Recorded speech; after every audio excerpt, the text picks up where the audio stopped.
Den ene ting, der gør mere ondt end utroskab. Hvis du tror, at utroskab er det største svigt, du kan udsætte din partner for, så kan du godt tro om igen.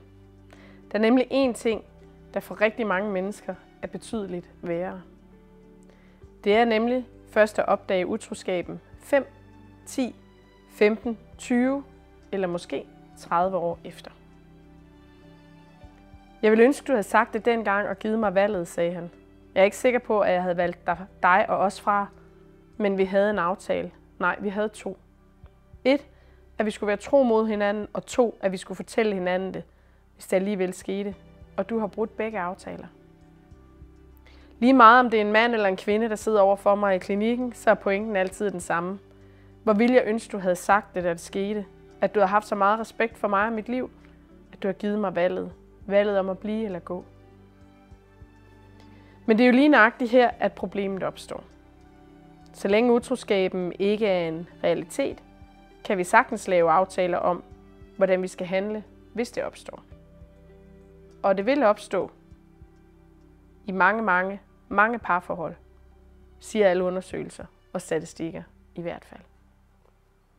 Men når det så sker, er aftalerne pludselig ikke så nemme at overholde, selv hvis man fortryder sin utroskab. For ja, utroskab fortrydes i et væk. Selvfølgelig findes der masser af mennesker, som hverken fortryder eller har lyst til at være ærlige over for deres partner. Men der findes også rigtig mange, for hvem deres handling hænger over dem som en sort sky resten af livet. Når først realiteterne ses i øjnene, og det går op for den utro part, at man reelt set står i en meget udsat position for at miste både partner, børn halvdelen af tiden, hus, fælles historie i fortiden og fælles historie og liv i fremtiden, så bliver det pludselig svært at skulle overholde anden del af aftalen om utroskab. For jeg kan jo miste det hele. Ja, det kan du. Det er der faktisk en reel risiko for, at du mister din partner, for utroskab og tillidsbrud kan ikke tilgives af alle.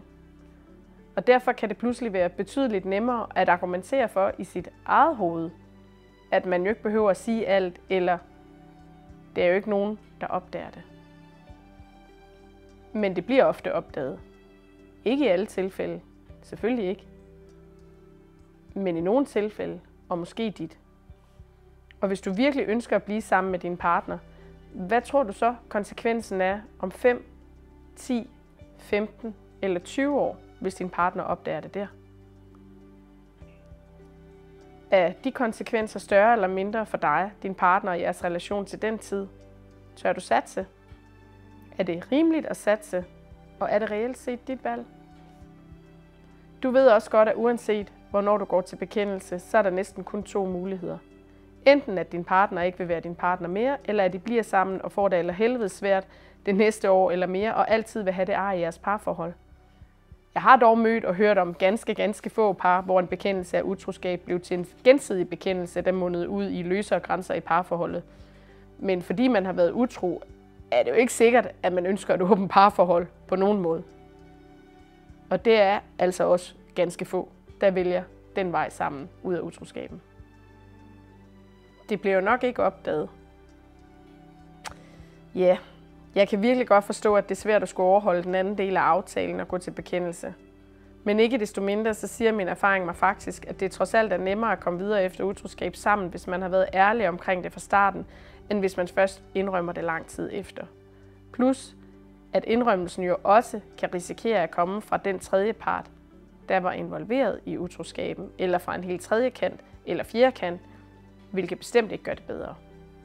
Hvis du ikke er ærlig, tager du faktisk din partners valg om, hvilket liv han eller hun ønsker at leve som gidsel. Det er ikke dit valg. Uanset hvor meget du vender og drejer det op i dit hoved. Det er din partners. Også selvom konsekvenserne for dig kan være enorme. Det er hamrende ærgerligt for begge, at konsekvenserne kan være så store, men i respekt for din partner, de indgåede aftaler og resten af din partners liv, så er du simpelthen nødt til at overholde de aftaler, der er indgået. Det handler om respekt for et andet menneskes liv.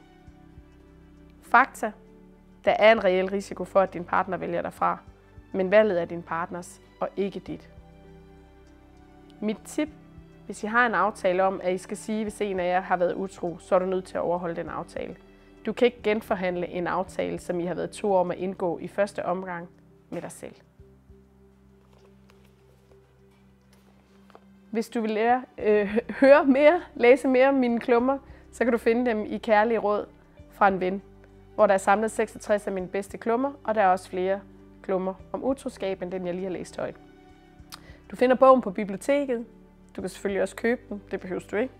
Men ellers så findes den på biblioteket, både som fysisk bog, som e-bog og også som lydbog.